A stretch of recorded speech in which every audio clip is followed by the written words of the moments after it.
6h30, 9h, la matinale. Véronique Margron nous a rejoint. Jour après jour, les catholiques encaissent les révélations sur les abus dans leur église. Difficile, Véronique, de tenir le choc. Bonjour Stéphanie, bonjour à tous. Oui, il est des circonstances où on ne sait plus, où l'on est perdu. En principe, j'aime ces moments, car ils obligent à faire un pas de côté, un détour, à aller voir ailleurs que dans son monde connu, pour tenter de penser, de choisir, de mieux aimer et de vivre. Mais là, dans ce qui est dévoilé des méfaits, des drames, des crimes dont des membres de l'Église se sont rendus et se rendent coupables, je ne sais plus rien du tout. Nous sommes en terre étrangère, exilés, tout au fond. N'ayant plus les mots, je vais les emprunter ce matin à une grande dame, Catherine Chalier, philosophe spécialiste d'Emmanuel Lévinas, lectrice magnifique du Talmud.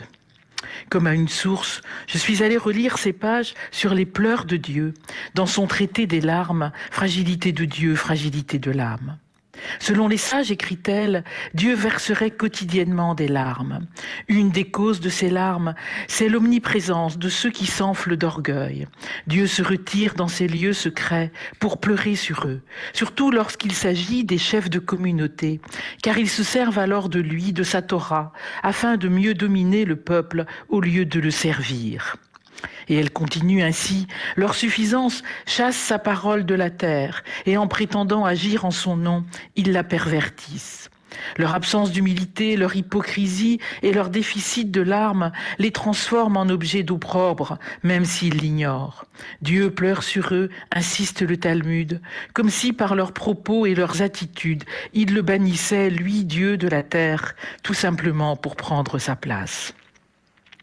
Quant au Messie attendu, écrit plus loin Catherine Chalier, il ne se résigne jamais à l'abandon des victimes d'hier, de celui dont les larmes ne se tarissent pas, tant que le passé reste sans guérison, sans consolation, sans réparation, et le futur sans salut.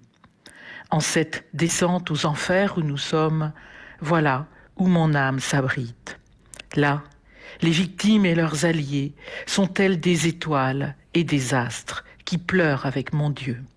Voilà où mon âme s'abrite. Merci beaucoup, Véronique Margron.